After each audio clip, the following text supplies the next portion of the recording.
Hello, my dear students. Welcome back to the IDBS classes. Today we are going to start chapter number 3 that is ruling the countryside. बच्चे ये हमारे history का chapter number 3 है. Okay, अब आपको first page से क्या समझ में आ रहा है, किस चीज से रिलेटेड हम पढ़ने वाले हैं. कंट्री साइड का मतलब क्या हुआ? देखो स्टूडेंट, कंट्री साइड का मतलब होता है ग्रामीण इलाके. जो हमारे इंडिया के जो देहाती इलाके थे, जो देहात साइड का जो रूरल एरिया था, उसको बोला गया है. अब देखो यहाँ पे आप लोगों को दिख रहा है ये सारी चीजें पानी लेके आ रही है, कुछ लेडीज यहाँ पे कुछ छोटे मोटे काम चल रहे हैं. तो ये सारे जो काम कहाँ होते हैं, गाँव में लोग अपनी लाइवलीहुड को चलाने के लिए करते हैं.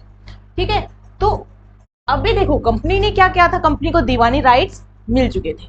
जैसे ही कंपनी को दीवानी राइट्स मिले, कंपनी ने क्या सोचा कि हमने सिटीज पे तो हमने कंट्रोल कर लिया है, तो अब किसकी बारी है, जो विलेजेस है, जो हमारे कंट्री के जो गांव थे, उनकी बारी थी. अब इसी के कारण जो ब्रिटिशर्स थे वो चाहते थे कि अब वो ग्रामीण इलाकों के ऊपर भी कब्जा करें. सो स्टूडेंट्स, इसी के लिए वो लोग क्या करते हैं, कुछ नई नई पॉलिसीज लेके आते हैं, जिसके बिहाफ पे वो इनको यूज करके वो क्या करना चाहते थे, गांव का जो एडमिनिस्ट्रेशन था उसको अपने अंडर में लेके आना चाहते थे, उसको कंट्रोल करना चाहते थे. स्टूडेंट्स देखो, इस चैप्टर को भी हम एक स्टोरी के जैसे पढ़ेंगे, जैसे ही हमने लास्ट चैप्टर को एक स्टोरी के जैसे कवर किया था, पूरी स्टोरी माइंड में सेट हो गई थी, पूरा माइंड मैप हमारा रेडी हो गया था. तो उसके जैसे ही इस चैप्टर को भी हम एक बिल्कुल अच्छे से एक स्टोरी के जैसे इसको कवर करेंगे. देखो स्टूडेंट्स, फर्स्ट जो हमारा टॉपिक आता है, अकॉर्डिंग टू एनसीईआरटी हमारा टॉपिक क्या है, the company becomes the diwan. Company क्या बन चुकी थी, दीवान बन चुकी थी, उसको दीवानी राइट्स मिल चुके थे. किसके मिल चुके थे, बंगाल. ठीक है, अब देखो जब उसको दीवानी राइट्स मिल चुके, कब, on 12 August 1765 the Mughal empire appointed the East India Company as the diwan of Bengal. कब उसको दीवानी राइट्स मिले, 12 अगस्त 1765. 1765 में मुगल एम्पायर ने, अब मुगल एम्पायर कौन थे, शाह आलम सेकंड. ठीक है, कौन थे, शाह आलम सेकंड. जो शाह आलम सेकंड थे, उन्होंने कंपनी को क्या प्रोवाइड कर दिया, दीवानी राइट्स उन्होंने प्रोवाइड कर दिए. जैसे ही कंपनी को दीवानी राइट्स मिले, दीवानी राइट्स मिलने के बाद उस पर्टिकुलर एरिया का जितना भी टैक्स कलेक्शन था, जो भी रेवेन्यू था, सब किसके अंडर में आ गया, ब्रिटिश के अंडर में आ गया. अब जैसे ही सारी चीजें ब्रिटिश के अंडर में आ गई, तो उनका एक मेन फोकस ये था कि वो मैक्सिमम रेवेन्यू कलेक्ट करे, क्योंकि एक पर्टिकुलर एरिया से जैसे ही वो मैक्सिमम रेवेन्यू कलेक्ट करेंगे, तो अब वो उस रेवेन्यू का यूज करके क्या करेंगे, अपनी आर्मी के ऊपर खर्चा करेंगे. जो चीजें पहले वो लोग ब्रिटेन से लेके आते थे, हमारे यहाँ पे देते थे, जैसे गोल्ड था, गोल्ड में हमारे साथ ट्रेड करते थे, वहां से गोल्ड ला के हमारे यहाँ से सामान खरीदते थे. बट अब वो हमारे यहाँ से ही जो रेवेन्यू उनको कलेक्ट हो रहा था, उसको यूज करके यहीं से सामान खरीदते थे और उस सामान को ब्रिटेन में, यूरोप में सेल करते थे. नाउ स्टूडेंट्स, जो उस टाइम पे जो पेंटर वो commission by Clive to record the memorable event. Okay, यहाँ पे देखो ये एक एनसीईआरटी की एक पिक्चर है. इस पिक्चर में देखो क्या दिखाया गया है, यहाँ पे एक साइड में सारे के सारे मुगल हैं और यहाँ पे ब्रिटिशर्स हैं. देखो इसमें क्या दिखाया गया है कि यहाँ पे जो मुगल्स हैं और यहाँ पे जो ब्रिटिशर्स हैं, इनके बीच में कुछ मेमोरेंडम साइन हो रहा है, कुछ डॉक्यूमेंट साइन हो रहा है. ठीक है, बट एक्चुअल में ऐसा जैसा इस पिक्चर में शो किया गया, ये एक पेंटिंग है पेंटर के द्वारा क्रिएट की हुई.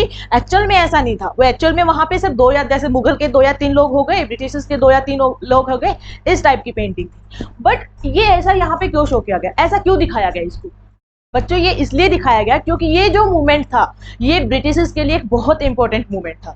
एक उनकी जो पॉलिटिकल कंडीशन थी, जो उनकी पॉलिटिकल सिचुएशन थी, उसमें ये क्या था, एक टर्निंग पॉइंट था. ठीक है, तो क्योंकि इसके बाद उनको पूरा का पूरा जो दीवानी राइट्स है, एक पर्टिकुलर जो बंगाल था उसका दीवानी राइट्स उनको मिल चुका था.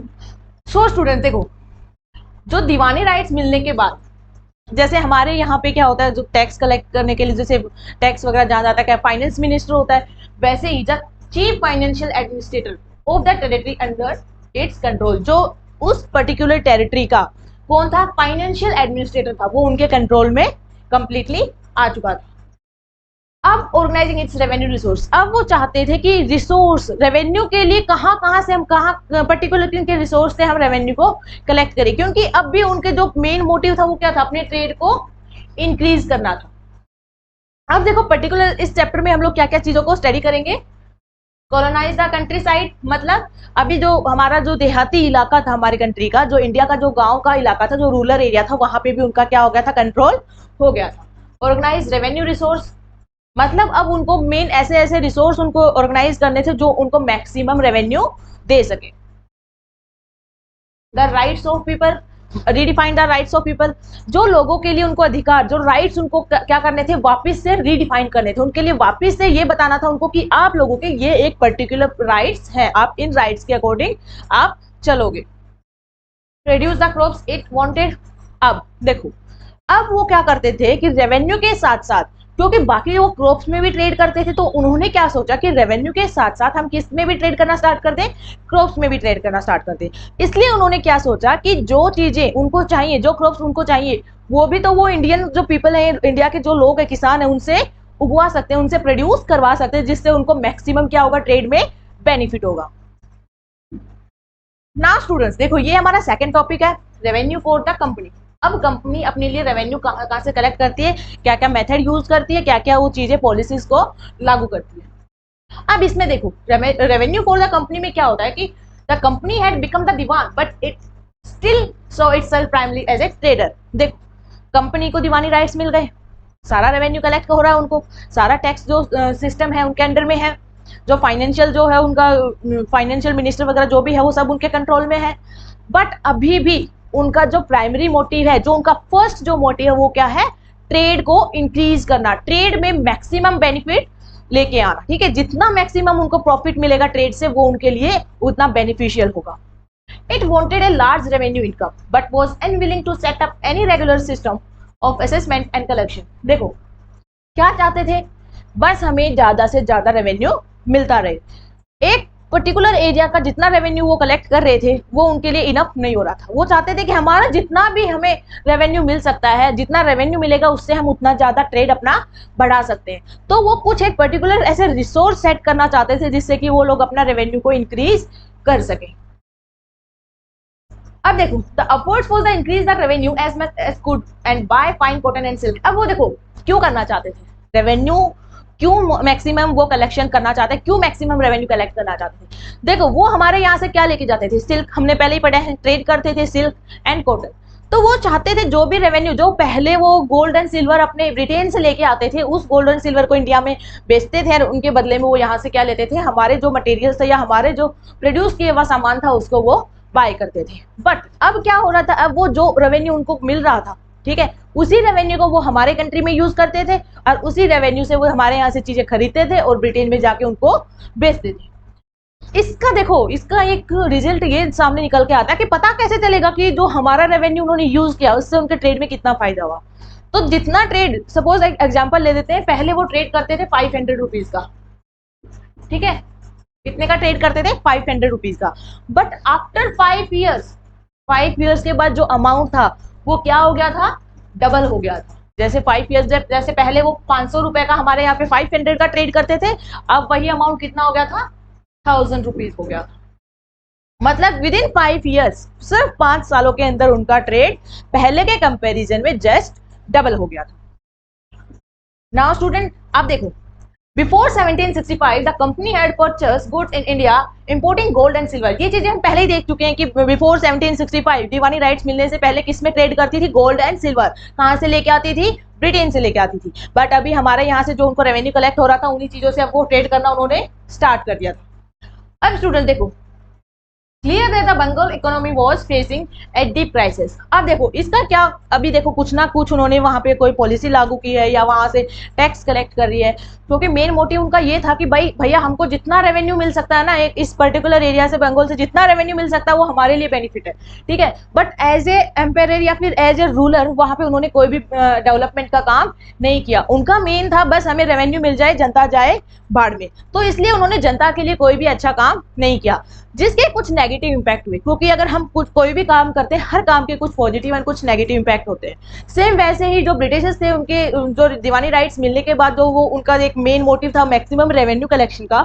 उसका कुछ नेगेटिव इंपैक्ट बंगाल के ऊपर देखने को मिलते हैं। अब क्या क्या चीजें भी देखो, फर्स्ट वे ये देखो, वहां की जो कंडीशन थी, इकोनॉमिकल कंडीशन थी बंगाल की, वो क्या हो गई थी, बहुत ज्यादा वर्स्ट हो गई थी, बहुत बुरी कंडीशन हो गई थी। वहां पे लोग भूखे मर रहे थे, ठीक है। दूसरी चीज, वहां पे जो आर्टिस्ट थे, ठीक है, जो चीजों को प्रोड्यूस करते थे या बनाते थे, उनको फोर्स किया जाता था, उनको टॉर्चर किया जाता था कि आप लोग हमें कम जो प्राइसेस है उनके ऊपर अपनी चीजों को सेल करो। एंड जो एग्रीकल्चर कल्टीवेशन था वो भी कोलैप्स हो गया था एकदम। जो एग्रीकल्चर का जो पूरा सिस्टम था वो भी क्या हो गया था, बिल्कुल तहस नहस हो गया था, बिगड़ गया था।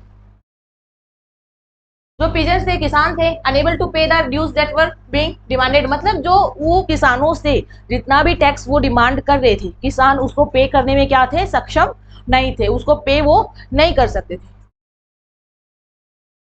जो आर्टिस्ट वगैरह थे वो उनका जो प्रोडक्शन था या फिर जो भी चीजें वो बना रहे थे, तो उनका भी जो प्रोडक्शन था वो क्या हो रहा था, डिक्लाइन हो रहा था, और उनको फोर्स किया जाता था कंपनी की ओर से लो प्राइसेस पे अपने गुड्स को सेल करने के लिए। अब इसका इम्पैक्ट देखो क्या हुआ इन 70-78। अच्छा देखो, एक फेमाइन, एक सूखा पड़ गया कब, बंगाल में, कब 70-70 में। इसका इम्पैक्ट ये कि उस टाइम पे इतनी जो टोटल पॉपुलेशन थी वेस्ट बंगाल की जितनी टोटल पॉपुलेशन थी उसकी 1/3 पार्ट, कितना पार्ट, 1/3 पार्ट क्या हुआ, पॉपुलेशन का मर गया। ठीक है, 1/3 पॉपुलेशन खत्म हो गई। अब उस टाइम पे जो पॉपुलेशन थी वो थी 3 करोड़। ठीक है, उस टाइम पे कितनी, जो बंगाल है उसकी पॉपुलेशन कितनी थी, 3 करोड़ थी। ये नहीं है कि बंगाल में सिर्फ अभी का जो बंगाल है वही आता था, नहीं, और जो अभी का जो उड़ीसा हो गया, झारखंड हो गया, तो ये सारे भी उस टाइप बंगाल के एरिया में ही आते थे। उस टाइम पे जो 3 करोड़ की जो पॉपुलेशन थी उसमें से 1 करोड़ जो पॉपुलेशन थी उसकी डेथ हो गई। किसके कारण, सिर्फ भूख के कारण। मतलब इतना बुरा सूखा पड़ गया था, भूखमरी इतनी ज्यादा आ गई थी कि 3 करोड़ की पॉपुलेशन में से 1 करोड़ की पॉपुलेशन की डेथ हो गई only because of hunger. Now our next topic is the need to improve agriculture. अब देखो ब्रिटिश ने सोचना स्टार्ट किया कि अरे यार, जब यहाँ पे, क्योंकि वहां से लोगों ने मूव करना स्टार्ट कर दिया था इस बुरी कंडीशन की वजह से, तो ब्रिटिश ने सोचा कि अगर यहाँ पे लोग ही नहीं रहेंगे तो हमें टैक्स कौन पे करेगा, हमको रेवेन्यू कहाँ से कलेक्ट होगा। तो उस पर्टिकुलर चीज के लिए क्या करना जरूरी था कि लोगों को खुश करना जरूरी था कि हम आपके बेनिफिट के लिए कुछ पॉलिसीज लेके आए हैं, और हम एक एग्रीकल्चर जो सेक्टर है उसको क्या करना चाहते हैं, इंप्रूव करना चाहते हैं, उसको बेटर बनाना चाहते हैं। बट ये सिर्फ उनका क्या था, एक टाइप का दिखावा था। ठीक है, क्योंकि देखो ब्रिटिश कोई भी काम करते थे हमारे यहाँ की जनता की भलाई के लिए नहीं करते, सिर्फ अपने बेनिफिट के लिए करते थे, अपने प्रॉफिट के लिए करते थे। इसी के लिए जैसे ही उन्होंने ये बोला कि हम यहाँ के एग्रीकल्चर सेक्टर में क्या करना चाहते हैं, कुछ इंप्रूवमेंट करना चाहते हैं, कुछ डेवलपमेंट करना चाहते हैं, तो उसी के बाद स्टूडेंट्स उन्होंने क्या किया, जो जितनी भी जमीन थी, ठीक है, तो उसको क्या किया, एक परमानेंट सेटल नाम से एक पॉलिसीज लेके आए, परमानेंट सेटलमेंट।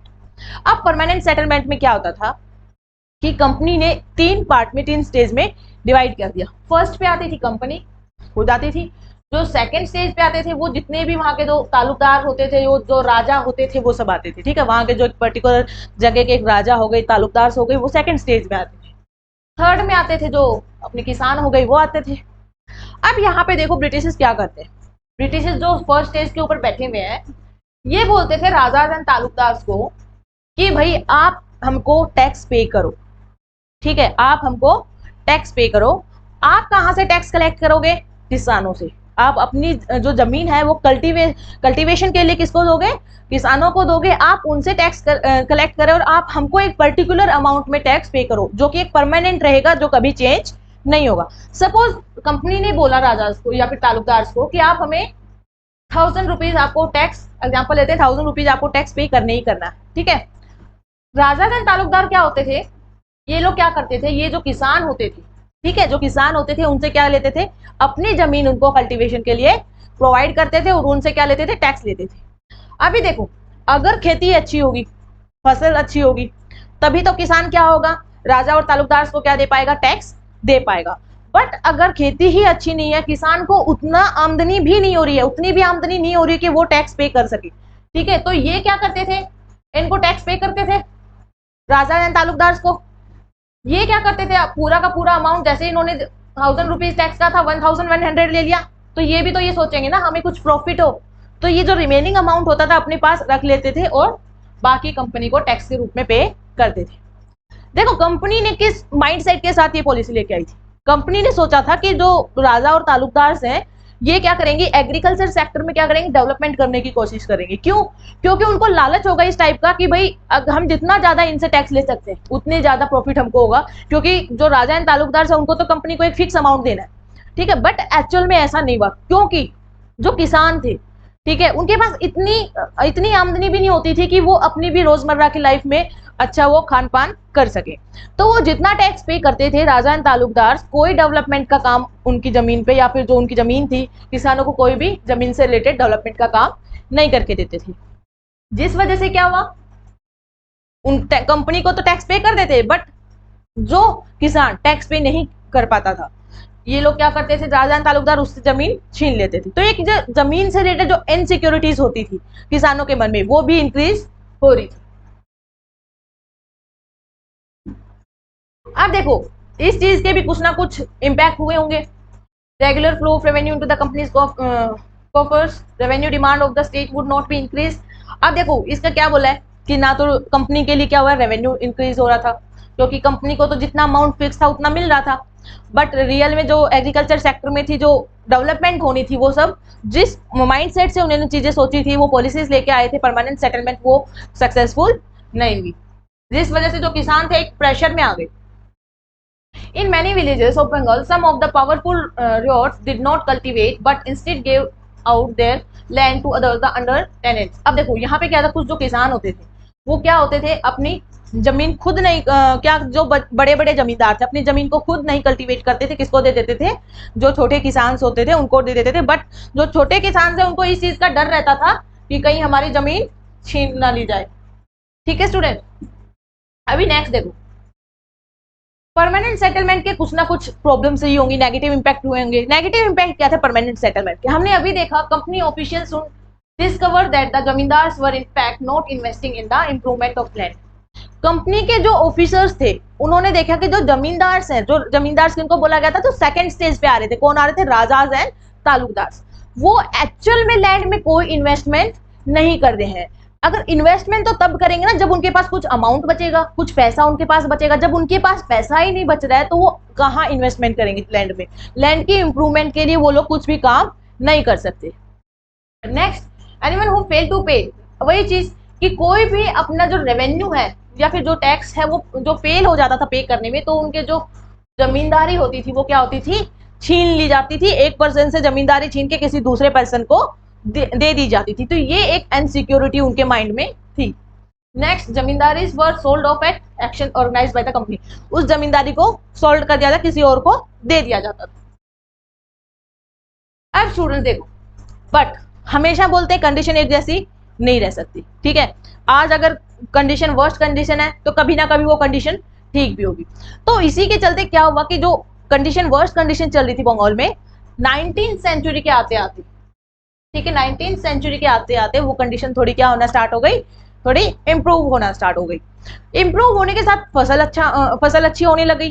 फसल अच्छी होगी तो किसानों को फायदा होगा, किसानों को फायदा होगा तो वो अपना टैक्स टाइम पे कर सकते हैं। अब देखो स्टूडेंट, किसानों ने टैक्स पे कर दिया, किसको, राजा तालुकदार को, किसानों का ड्यूटी थी वो खत्म हुई। अब राजा तालुकदार को भी टैक्स मिल गया तो वो भी कुछ ना कुछ अपने पास अमाउंट बचा पा रहे हैं। ठीक है, बट कंपनी को तो उनको कितना अमाउंट देना, जो उन्होंने कंपनी ने फिक्स किया था अमाउंट देना था। बट अगेन कंपनी के मन में क्या आ जाता है, लालच आ जाता है। कंपनी को लगता है कि नहीं, हमको इस चीज से बेनिफिट नहीं हो रहा, क्योंकि फसल अच्छी हो रही है, किसान अच्छा कमा पा रहा है, जमींदार है जो है राजा और जो तालुकदार हैं वो भी अच्छा अमाउंट ले रहे हैं टैक्स के रूप में। नेक्स्ट वो लोग क्या करते हैं, उनको लगता है कि नहीं, ये भी एक जो सेटलमेंट हमने जो परमानेंट सेटलमेंट स्टार्ट की है, ये भी एक बेनिफिट वाली हमारे लिए पॉलिसी नहीं है। अब देखो स्टूडेंट्स,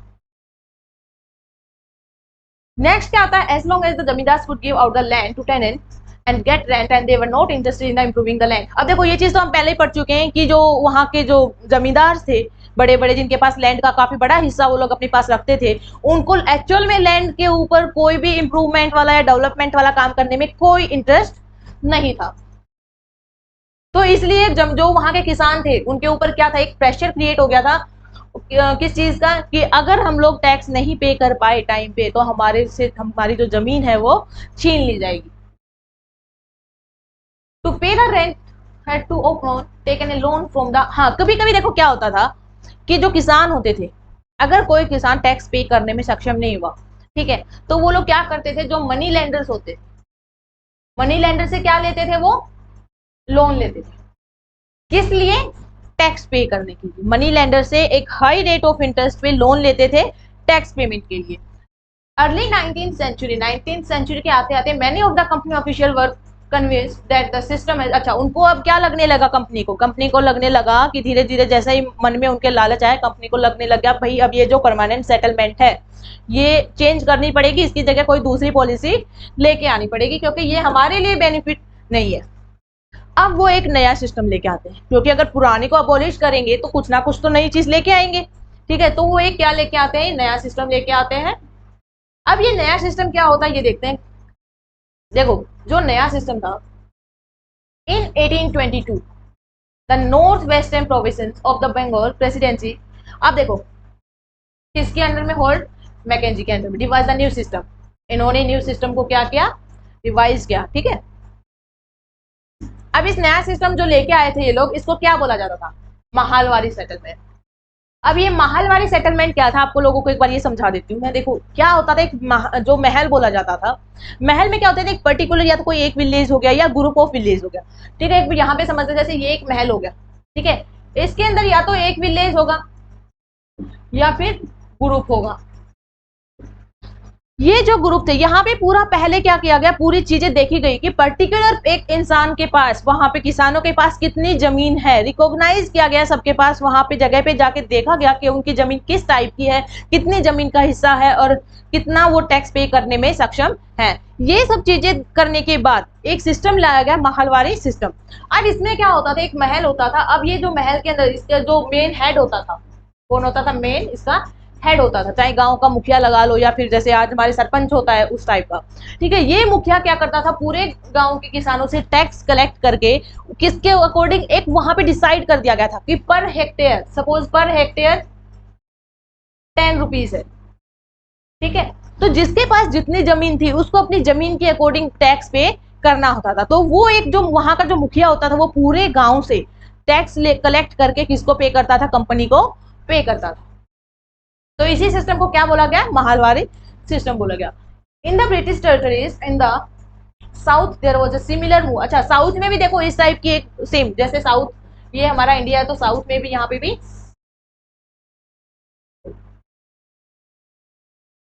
साउथ में जो ये मद्रास साइड का एरिया आ जाता है, यहाँ पे भी सेम इस टाइप की सेटलमेंट चल रही थी जिसको रियोट बोला जाता था।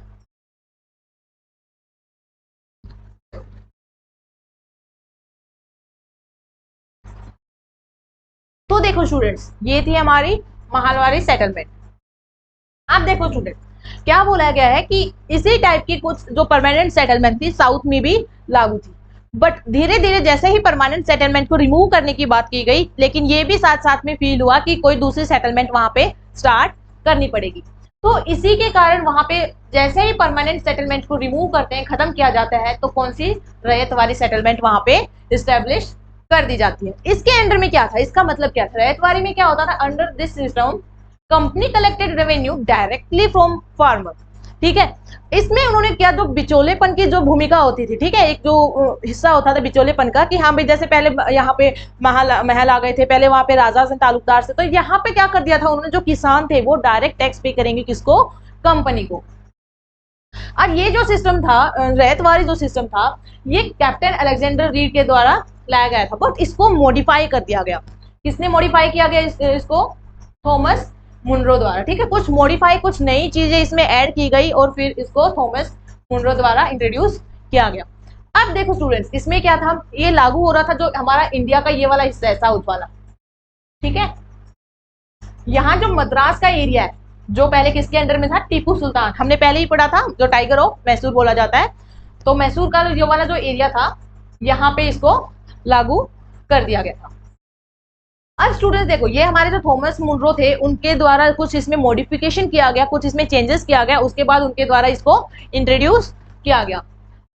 अब क्या होता है, जो रीड एंड जो मुनरो थे उनको ये फील होता है कि नहीं, ये सिस्टम वो लेके आए रैयतवारी, तो इसके पीछे उनकी थिंकिंग क्या थी, उनकी थिंकिंग ये थी कि जो साउथ में थे कोई भी जो जमींदार से ट्रेडिशनली जमींदार नहीं थी। ठीक है, इसलिए उन्होंने ये लागू किया कि जो वहां का जो टैक्स सिस्टम है, जो टैक्स पे करेंगे डायरेक्ट कौन पे करेंगे, वहां के किसान है वो पे करेंगे।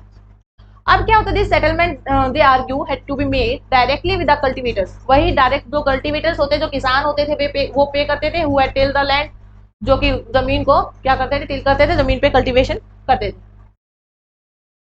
फॉर रेवेन्यू असेसमेंट वर्ड में मुंडो थोड़े। अब देखो धीरे धीरे क्या हुआ, द ब्रिटिश शुड एक्ट उनको लगा कि भाई हम यहाँ के पैटर्नल मतलब एक जो फादर वाली भूमिका होती है ना रेट्स के ऊपर किसानों के, तो वो अपने आप को उन किसानों के वो अपना अधिकार उन पे समझने लग गए थे, क्योंकि किसान डायरेक्ट उनको वहां पे टैक्स पे करते थे।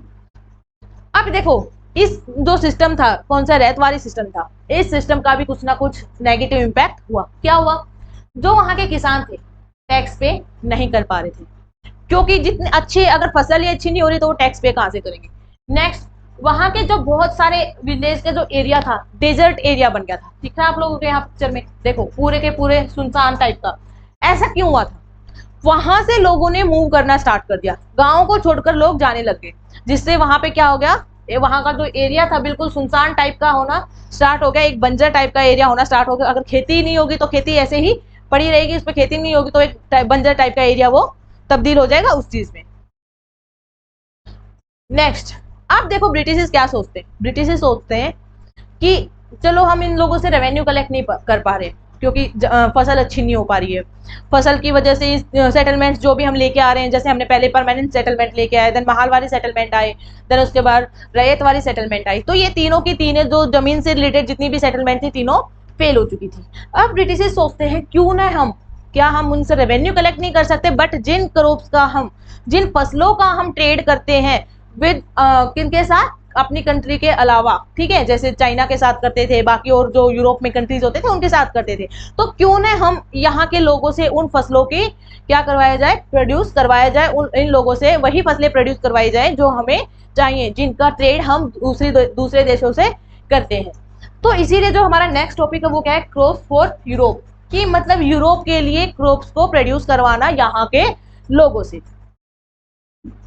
स्टूडेंट देखो इसी में क्या होता है, जो ब्रिटिशर्स होते हैं वो यही चीजें सोचना स्टार्ट कर देते हैं कि गांव के जो लोग हैं उनसे, जो विलेज के लोगों से हम लोग जो क्रॉप्स हमको चाहिए उन्हीं क्रॉप्स को हम प्रोडक्शन करवाना स्टार्ट कर देते हैं।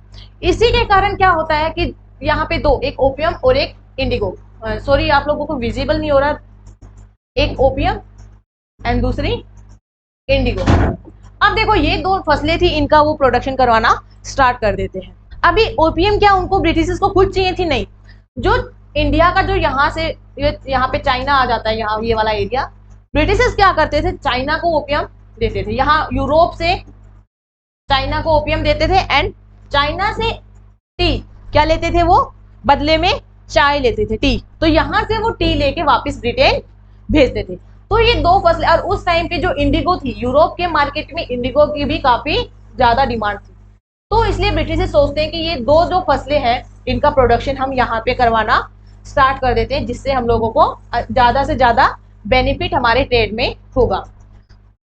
was trying to expand the cultivation of opium, जैसे उन्होंने कब 18th सेंचुरी के जो नियर बाय उन्होंने कल्टीवेशन एक्सपेंड करना स्टार्ट कर दिया, किस चीज का, ओपियम का एंड इंडिगो का। ठीक है स्टूडेंट्स, अब नेक्स्ट देखो ये चीजें वो लोग यहाँ पे प्रोड्यूस करवाना चाहते थे, जिनका मेन ट्रेड वो लोग करते थे। और देखो शुगर केन कहाँ पे होता था, यहाँ पे जो हमारा उत्तर प्रदेश का एरिया है ना उस साइड में।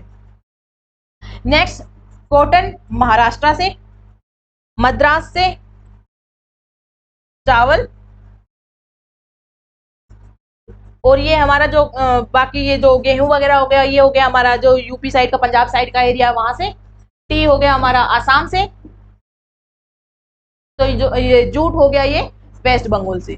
तो ये जो पर्टिकुलर फसलें थी इनकी डिमांड यूरोपियन मार्केट में बहुत ज्यादा थी, और इन्हीं डिमांड को मार्केट में फुलफिल करने के लिए वो हमारे कंट्री से, इंडिया से जो लोग थे, जो इंडिया के जो ग्रामीण इलाकों के लोग थे जो कि फसलें उगाते थे, किसान थे, उनसे इन चीजों का प्रोडक्शन करवाना चाहते थे। तो वो क्या करते थे, हमारे जो किसान थे उनको क्या करते थे, फोर्स करते थे कि आप एक पर्टिकुलर फसल को प्रोड्यूस करो, आप जो फसल हम बोलेंगे आप लोगों को उन्हीं फसलों को प्रोड्यूस करना है।